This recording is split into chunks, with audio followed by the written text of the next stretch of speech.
Hey guys, we are back again and this is Sampath Kumar. In this video, we are going to solve financial instrument problem. We have made one video wherein we were talking about all conceptual related things as to when you'll call something as a financial liability, when you'll call something as a financial asset, how do you segregate between this and also equity instrument. So that is all theory related questions. But now in this video, we are going to solve numerical problems which will be required for examination. So in examination, most of the times I'm saying they'll be asking a question on employee loan or segregation between equity portion and debt portion. Okay, so that is the main agenda of today's session. I'm taking illustration 14 of ICAI study material. Please open that question. So that question says that there is a company on this particular date, they are issuing a debenture. So if I'm a company, I'm issuing debentures on this particular day. I'm promising them, I'm giving them an option to either convert it at 10% premium or to redeem it at 10% premium. So this is a redemption option, or they can go for conversion into equity. I'll repeat, if I'm a company, I'm issuing debentures today and I'm promising them that after 4 years, I'm giving an option as per the market rate or as per the market circumstances, you can exercise your option. Either if you want to have the money back, redemption, I'll give you 10% extra than what I received today.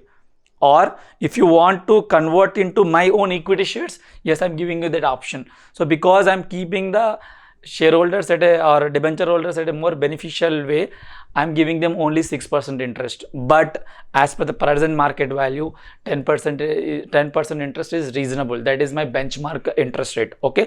So in this instrument, in this financial instrument, we need to segregate what is your financial liability and equity liability. For that, we need to say what is my cash obligation throughout the debenture. Okay. So that is my present value of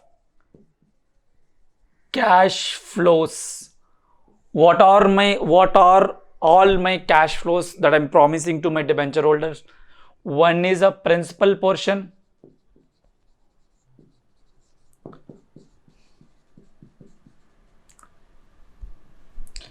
One is a principal portion.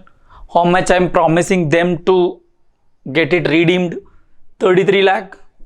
So 33 lakh is my redemption value multiplied by, this is the future terms. We are talking in 1st April 2015. We are sitting on 0 year, but we are redeeming it after 4 years. So we need to come back 4 years, like 1, 2, 3, 4. So 4 years we have to come back. That is called discount. So just take your calculator. 1 divided by 1.1 for 4 years, you are getting 0.680. I have already calculated. So this is the number, or you can see in the institute material also, 0.680 at 10% discount.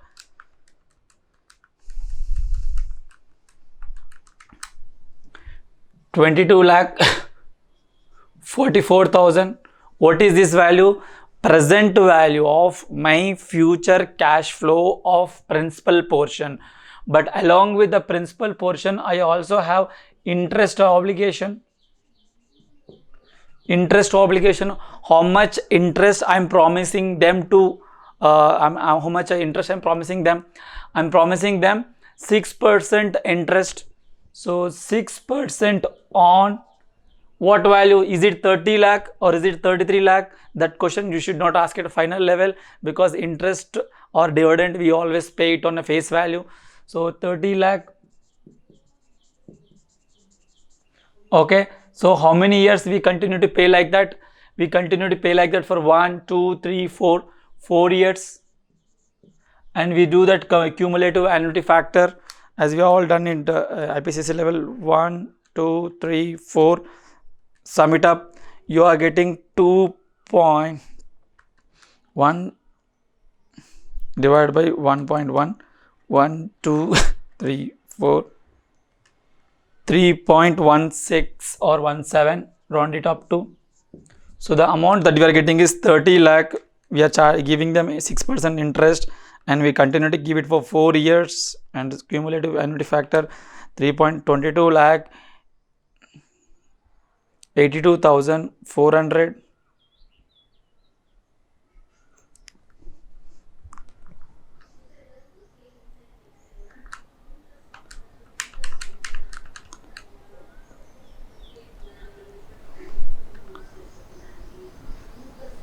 Okay, I'm sorry. You will not multiply it by 4 years because for that fourth year only we are doing the PV factor. I'm sorry.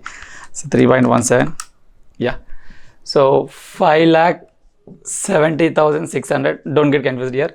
We are not will not write 4 years because if it was not this discounting, we would have multiplied by 4 years. But because of discounting, that 4 years only coming to 3.17 year while we are doing discounting. Yeah. So 44,000. So it is coming 28,14,600. So what are you saying? This is the debt portion or this is an obligation on my part. So I will say this is a value or fair value of my debt.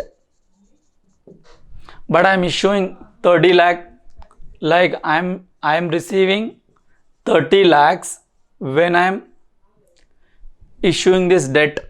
Out of 30 lakh, 28 lakh 14,600 is my debt portion, which is nothing but my financial liability. Cash payment on the obligation on the part of the issuer to pay cash. So this is my obligation to pay cash. So it's my financial liability. The remaining will be my equity portion. That is my balancing figure. 1,85,400. So this is my equity portion. So that's how you need to segregate between cash portion as well as the equity portion. We are done with the illustration 14. I will write it here. If anybody cross-checking with an illustration, just check that illustration 14. So once that is done, we will go to illustration 15.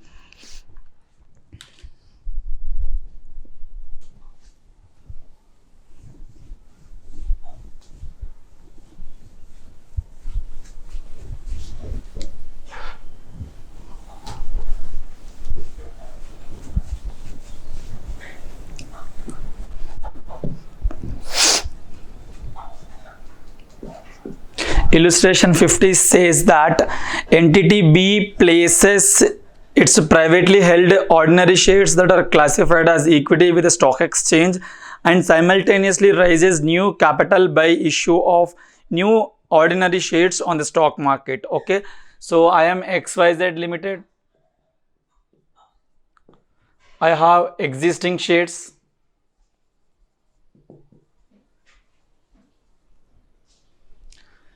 And I have new shares, new issues.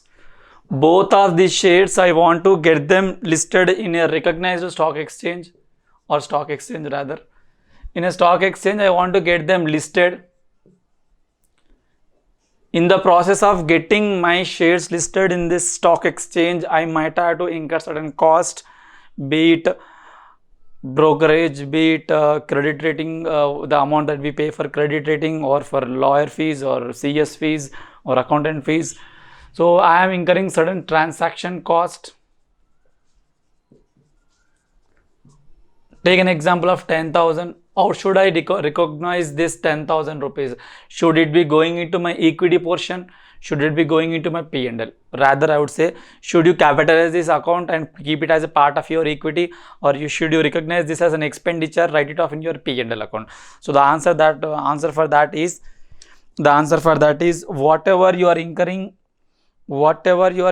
for the new shares, the transaction cost that you are incurring for placing in a recognized stock exchange for the existing shares, that can go to your P&L. The same thing if you are incurring for a new issue, that will go to your equity liability. So that will be forming part of your equity as well. So this is the illustration 15, and this could come for 1 or 2 marks, nothing more than that, but it will come. It will come.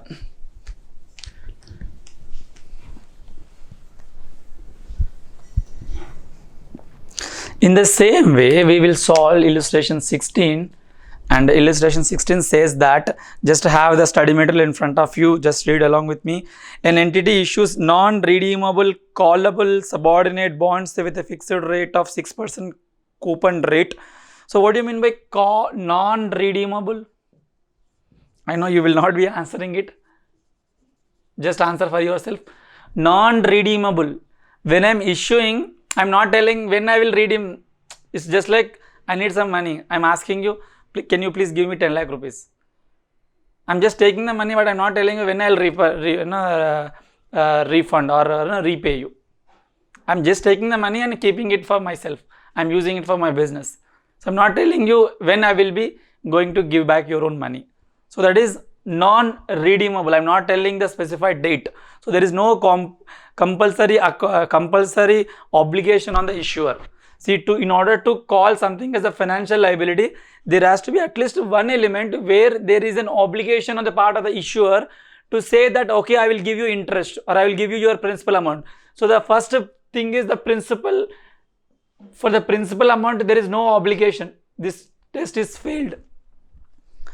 Subordinate bond. Subordinate ka matlab in the time of liquidation, this is not having any priority. Callable bond. So you have an option, I have an option to call, but there is no obligation. The coupon can be deferred in perpetuity at the issuer's option. So I said it is a 6%, right? That is the interest portion. That is 6%. I'm saying just give me 10 lakh rupees. I'm not sure when I'll pay you back. Okay, this test is failed. I'm telling you that I'll pay you 6%, but I'm not promising you. I'm like, if I pay to someone else, I'll pay it to you. If I don't want to pay, I'll not pay. I'll defer it. Mera marzi jaisa hai waisa. Okay, so I am not going to tell you that I am giving you interest, neither principal. So both tests are failed. We need an obligation on the part of the issuer to either pay the principal or the interest or anything. Both of the conditions are not satisfied. Hence, I can say this is not a financial liability. This is an equity instrument. Okay. Irrespective of anything else, you can say that is an equity instrument. Question में और भी कुछ बोलेगा, वो बोल जाना पड़ेगा. Okay, so we have illustration 17 that is relating to zero coupon bonds.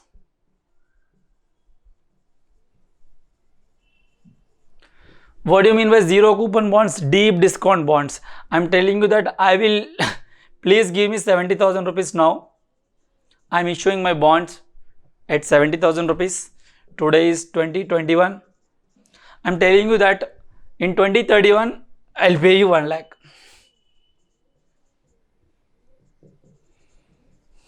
What is your interest? I'll not pay any interest. Whatever the excess I'm paying, that itself is your interest. So that is deep discount bonds. So for you to call something as a financial liability, at least one has to be satisfied. One is there should be an obligation on the part of the issuer to pay interest. Am I paying any interest? No.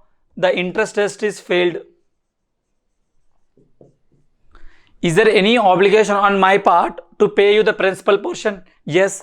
On 2031, I need to pay you 1 lakh rupees. So this is my principal portion. This test is fulfilled. Because one of the test has been fulfilled, we can say this is a financial liability.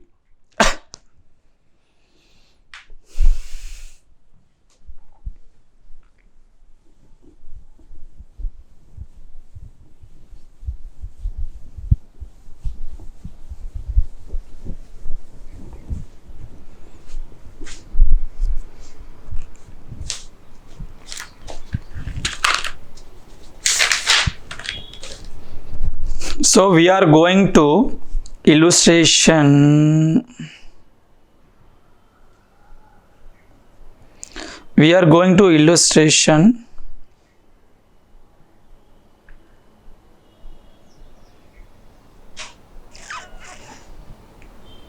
18. Okay, so from here there is a possibility of coming in 6 marks or 8 marks or 4 marks depending upon our fate. XYZ Limited grants loans to its employees at 4% amounting to 10 lakh. There is a company, XYZ company. It's a very good company. They are giving loan to their employees. Nice, no? They are giving loans to employees. How much they are giving? They are giving 10 lakh rupees. And they are saying that because you are my employee, I'll charge you only 4% interest rate. Very fine. When they have given it on 1st beginning of 15-16 bolte 1st April 2015 they have given. The principal amount repaid over a period of 5 years. So you need to repay the principal portion out of this 10 lakh, 2 lakh, 2 lakh, 2 lakh over a period of 5 years. Whereas the accumulated interest computed on the reducing balance at the simple interest is collected in 2 equal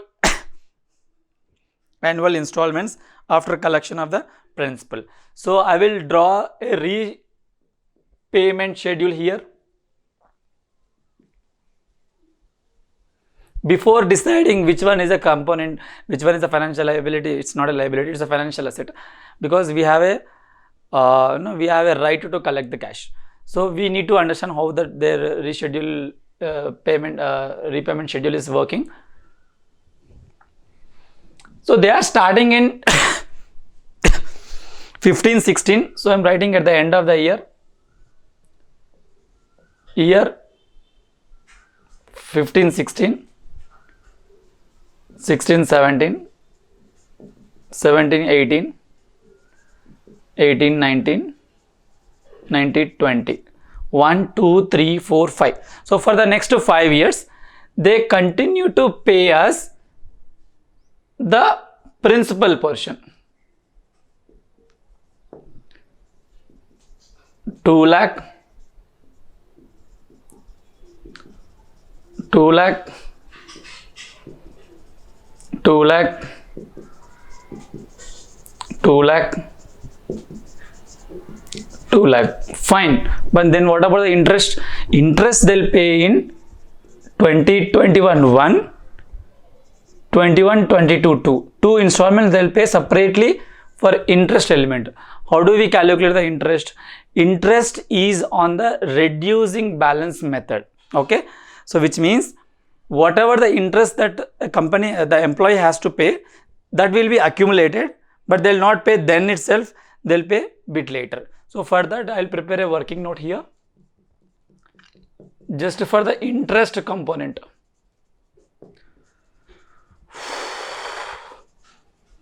Interest component again 15-16, 16-17, 17-18, 18-19, 19-20, 21-22, 20-21, 21-22. Okay. So this is my interest element. Opening outstanding is starting. We are starting with a 10 lakh. At the end of the year, they make the interest. Interest they'll pay. We are offering them only 8%. We are offering them only 8%. So 10 lakh multiplied by, sorry, we are offering them only 4%. So 40,000 is our interest portion. And the closing outstanding, they'll pay 2 lakh rupees. They'll pay 2 lakh rupees because that's what I said, no? 2 lakhs is a principal portion. Opening outstanding was 10 lakh. They are paying 2 lakh.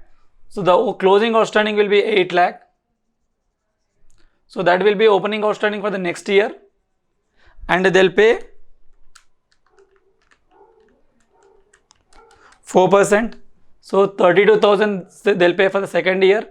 And this will be 6 lakhs outstanding. Because this out of 8 lakh, they are paying 2 lakh. So only 6 lakhs is outstanding. That will be the opening balance. And out of 6 lakhs, you will ask them to pay 4% interest. So that is 24,000. And this will be 4 lakh. 6 lakhs minus 2 lakh. And the opening will be 4 lakh for the next year. And you will ask them to pay tax interest at 4% on 4 lakhs. 16,000. So this will be 2 lakh. Opening will be again 2 lakh. And 2 lakh multiplied by 4%. 8,000. So this will be nil. Sir, what are you trying to do here? See, don't focus on the calculation. Understand the reason behind that. Every year they should have been paid this. They should have paid this much of interest but they are not making the payment till the completion of 5 years. For the first 5 years, they are focusing on only paying the principal portion. Now, once their principal portion is done, they'll start paying the interest portion. So that is like accumulation of all the interest.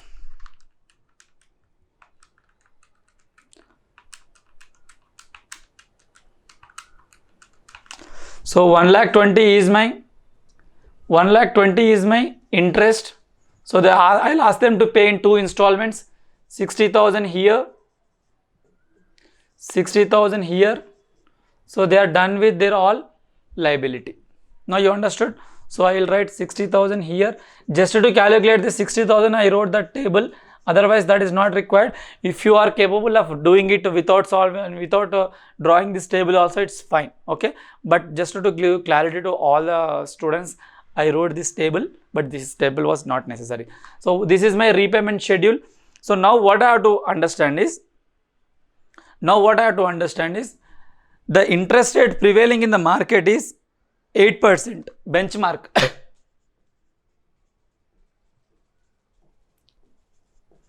Benchmark interest rate is 8%. Because they are my employees, I am charging only 4%. Okay. So what I will do is, I will calculate the present value of all my future payments. I'll repeat. I will calculate the present value of all my future cash flows. Then I will understand what is the fair value of the loan.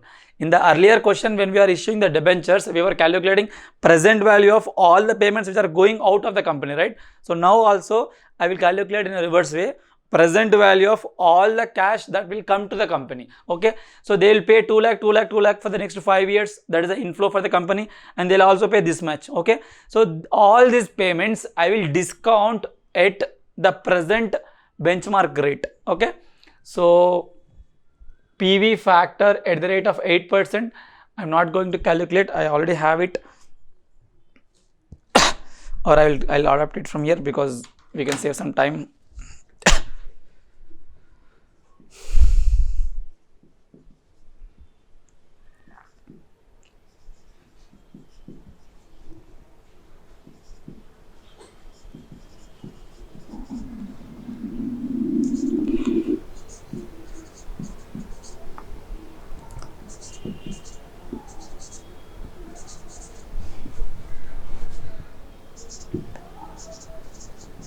It's just like math calculator gimmick. There is nothing to explain here. 1 divided by 1.8, you keep pressing equal to, you will get it. And I'm sure I should not tell you this at this point. 5835. Okay, you should not ask, I should not tell also. Yeah, so this is my future cash flows, which I'm discounting at the present existing market rate, which is prevailing in the market, which is a benchmark, like what all other companies are doing at the same situation. So I am discounting. So I am getting certain amount like present value of loan. I will write it 1,85,185. You might think that there is already there in the book. Why am I doing it? Just to clarify, in examination, if you tangle up with the numbers, no, you will miss out. Which rate to consider, what is a flow to follow, these things I'm trying to explain.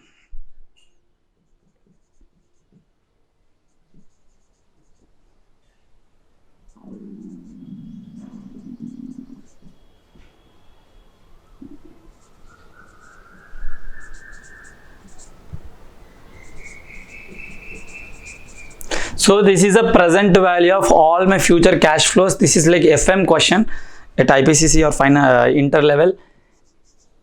8,71,361. So this is the present value of loan. In financial instrument topics, we call it as a fair value of the loan.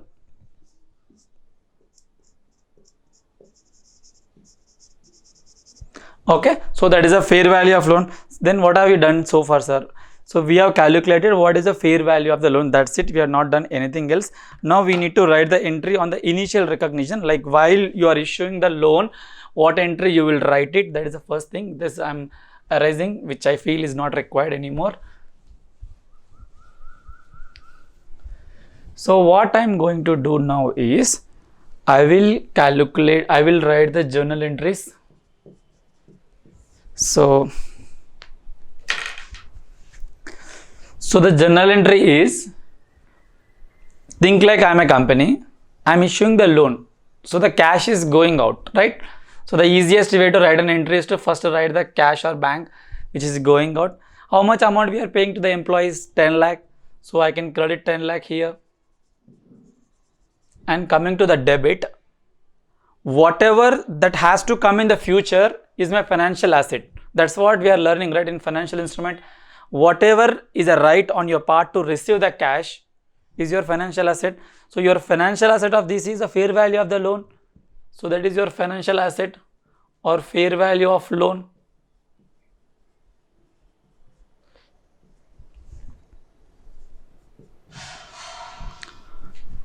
$8,71,361, which means that I am giving 10 lakh rupees, but my asset I am creating in my balance sheet is only 8,71,360, which means there is a loss on my part. Okay, so I would not say loss, and I will not recognize as a P&L. Reason, this is not a level 1 fair valuation, it is level 3 fair valuation, which means the loss that whatever we are incurring on the loan that we are giving to the employees, we should not recognize in the initial year itself. We need to amortize it over a period of the loan. Okay, so that, for that reason, I will write it as a employee benefit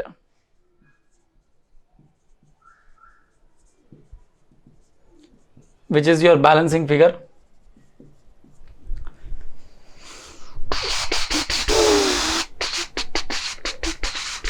$128,639. Yeah, so you try to understand the journal entry. They will be allocating at least 1 or 2 marks just for the journal entry also.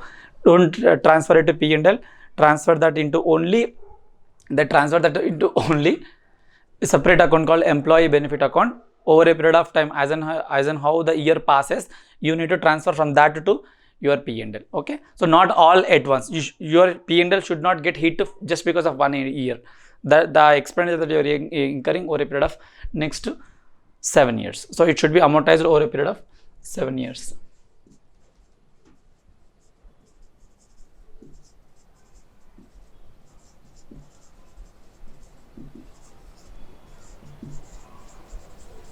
Okay, so that is a part number 1, and the part number 2 is how do we amortize it? So people ask me this question, how do we amortize, and what do you mean by that amortization? That is also we will do in today's session only, once this is done.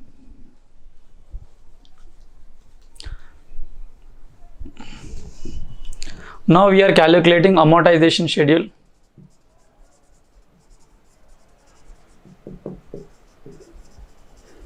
Or you can say table.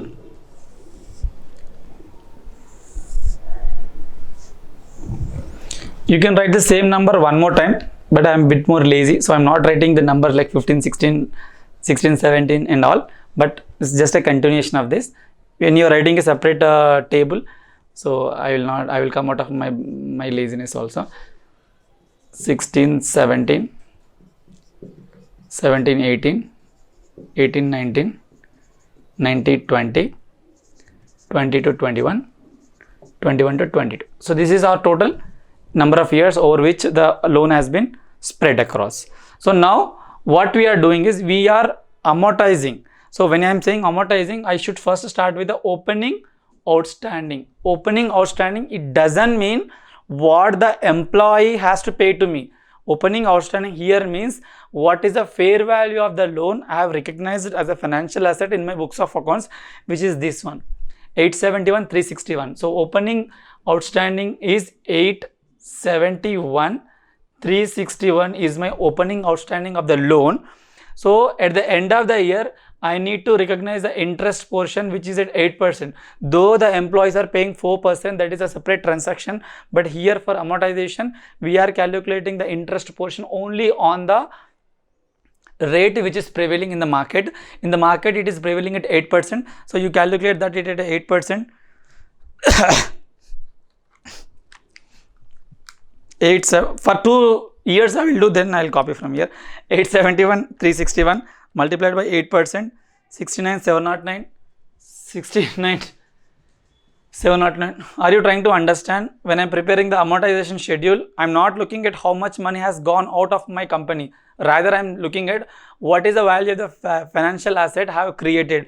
That is the fair value of the loan, which is 871,361. On that, on every year on year basis, I will be creating a interest portion, that is like unwinding of the interest at the existing market rate. Okay, so this is the interest portion. This will go and be added to the fair value of the loan, so that this will become 10 lakh at the end of the 5th year, and that we will show it anyway. Okay, so I'm adding it to my opening outstanding.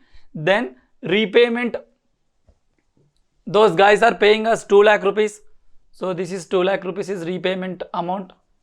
Then my closing outstanding of loan will be opening outstanding. I will add interest to that, and they are making some payment of 2 lakh rupees, that will be deducted from the financial asset, which means 871,361 plus 69,701 minus 2 lakh, which is coming to 741,061. Okay, so they rounded off. Where did they round it off? 871,361, 69,701. Okay, then 871,361 plus 69,701 minus 2 lakh 741,070. See, I am taking the institute numbers, just the fraction difference. Don't take it as a wrong answer. It's just a fraction difference, because I want to match it with the ultimate answer of them, because I'm not doing everything here. I will be copying it from after 2 years. Okay, so now I'll repeat my point. Whatever is the fair value of the loan on initial recognition is the opening balance of my financial asset. To that, the existing interest rate will be added. Then whatever they are making the payment, that will be deducted. So that will be the opening balance for the next year, 741,071. 10 rupees, 5 rupees, you leave it. Okay, so don't focus on the fraction. At the end you can write it due to differences, due to fraction difference, rounding off per difference. And now 8%, 741,070 multiplied by 8%, 59,285, 59,286. Yeah, round it off, 59,286. So what we will do, the employees will make us 2 lakh rupees payment. Then our closing balance will be opening loan plus interest minus principal, 741,070 59,286 minus 2 lakh, so 6 lakh 356. Yeah, 3 lakh 6 lakhs 356. So this is my closing outstanding loan amount. Then I will write it from here. Now you might have understood. Here we are having a fair value of loan on the initial recognition. When it is ending, like after the 7th year, it should become a 0, or it should become equivalent to 10 lakh, which means that will become 0. We will see that. So this will become the opening balance for the second. For the third year, 600, 356. Again we'll add interest, 48,028, and then they will pay us 2 lakh rupees, and this will become 4,48,384. That will become opening balance of the next year, 4,48,384. And again you multiply it with the interest rate of 8% existing on that date, 35,871. They'll make us 2 lakh rupees payment to us. Add the interest and deduct the principal portion. You will be getting 2,84,255, and that will become the opening balance for the next year, 2,84,255. Again you multiply it with the interest rate of 8%. That will give us 22,740, and the employees will make us a payment of 2 lakh rupees. Add the interest, deduct the principal portion, so you will get 1,06,995. That will be the opening balance for the next year, 1,06,995. Add the interest at the rate of 8%, that will be 8,560, and they will not make the payment of this much. See, the principal portion is only 5 attempts or 5 years. Sorry, 5 years. Uske baad mein they'll pay only 60, no? So you have to keep that into mind. So 60,000 they'll pay. Add interest to your opening outstanding, deduct the amount that you are receiving from employees, that will become 55,555. That will become opening balance for the next year, 555, 555. Numbers 1 rupee, 10 rupees, chod do. Don't focus more on that numbers. It's fine. Then add interest to that, 4445. Interest to the opening, then deduct the 60,000 whatever they are making the payment, and it should be nil or near to nil. Don't worry with the fractional differences. So that's how you can calculate the loan given to employees, and you will find more of the questions of the same kind in examination. Okay. So this is one question.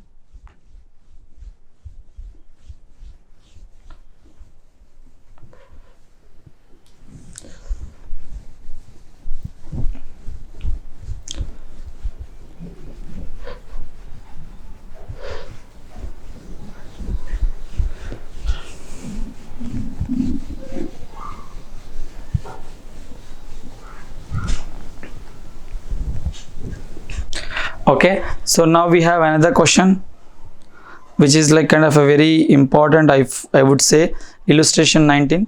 We'll start in a minute. Okay.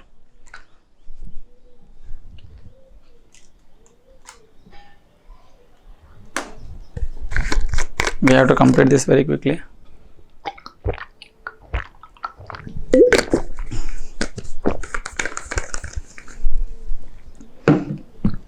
Illustration 19, please have a look at this illustration, and which will take a lot of time for us, and even for me also it took a lot of time to understand the crux of it. ABC Limited ABC Limited issued debentures amounting to 100 lakhs. So there is a company ABC, they have issued debentures at 100 lakhs, very fine. As per the terms of the issue, it has been agreed to issue equity shares amounting to 150 lakh to redeem the debentures at the end of the third year. So they want to redeem it after the third year. 1, 2, 3. Now they are sitting at 0. 1, 2, 3. They will be redeeming it by issuing 150 lakh of equity. Assume comparable market yield is 10% for year 0. So for the first year it is 10%. So when I say first year, means the year of issue is like 0th year, and for the first year it will be 10%.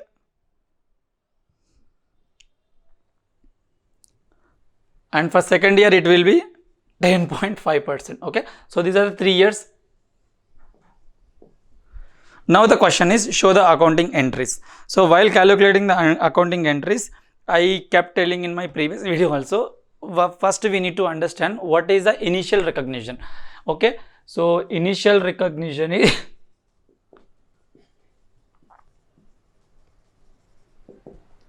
how this question is different from other questions. In other question, the benchmark rate is only 1. So what we have done, we have discounted the principal portion once, plus we have discounted the interest portion.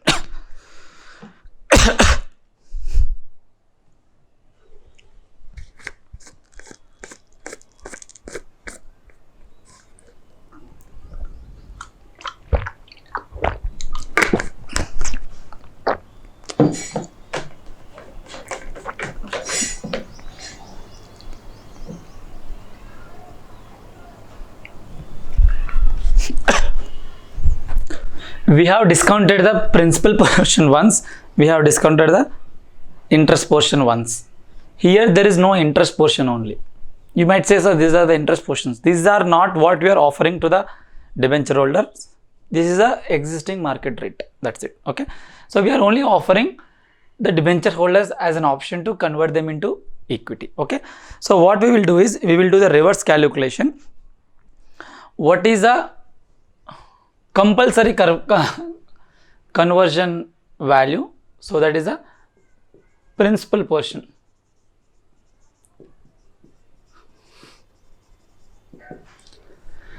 The principal portion is 150 lakh, that will be converted into equity, multiplied by PV factor at the rate of 10% for third year. So how much that is coming to?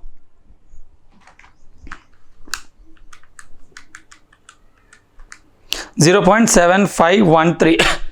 So 150 lakh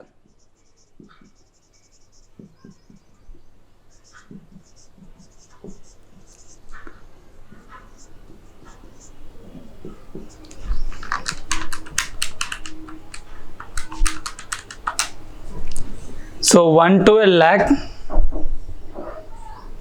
69,500 is the principal portion. So that is our financial liability. There is no interest portion here, only the principal portion is there. Okay, so now we need to write the entries on a year-on-year basis. On a year-on-year basis, I have calculated it on year-on-year basis. Now 0, 1, 2, 3. Okay, so from here to here, year 1, from here to here, year 2, from here to here, year 3. Fine. Here the interest rate is 10%. Here the interest rate is 10%. Here the interest rate is 10.5%. Okay. Now, for the first year, we will calculate interest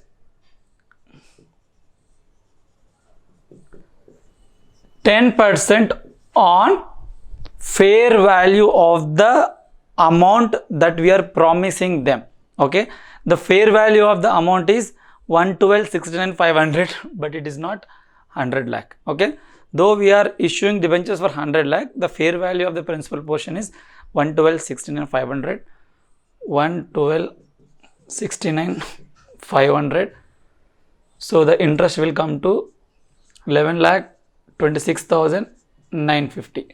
Okay, so at the end of the year, just now for the loan to employees we have calculated, we will add the interest portion to the fair value and deduct whatever is coming to us for the loan given to the employees. Here it's other way, we are only giving the debentures, right? So we have a fair value. For that fair value you can add this interest and nothing will come from them, so don't worry, and we are also not paying them anything. So fair value at the end of year 1 is, initially you had principal opening 112,69,500 plus interest portion of 11,26,950, that will be 112,69,500 plus 11,26,950. So this will be 12,39,000, 112 lakh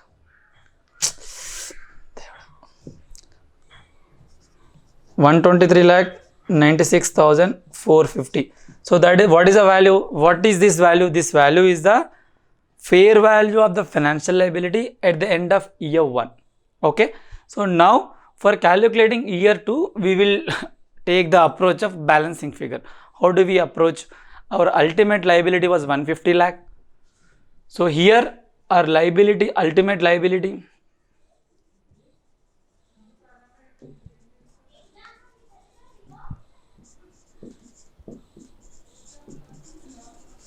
$150 lakh. So what I will do is this, I'll take it into the second year. What I will do, the interest rate for the last year is 10.5. I will discount this at 10.5. So 1 divided by 1.105, that is giving me 905. So what I will do is 150 lakh multiplied by the discount rate is 0.905. How did I get it? The interest rate for the third year, so discount it for 1 year, so you will get this value, 150 lakh multiplied by 0.09. So it is coming 13 lakh 75,000, that is a interest portion for the last year. Interest portion for the last year. So 1 second.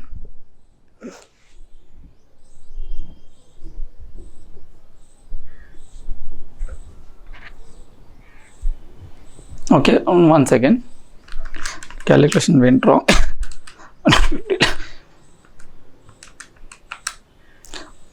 135,75,000.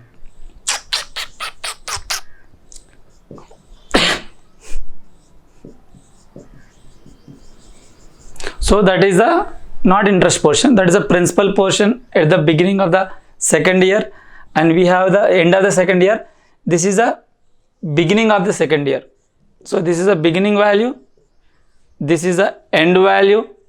So the difference between these two will be the interest portion for second year, which is 135,75,000 minus 123,96,450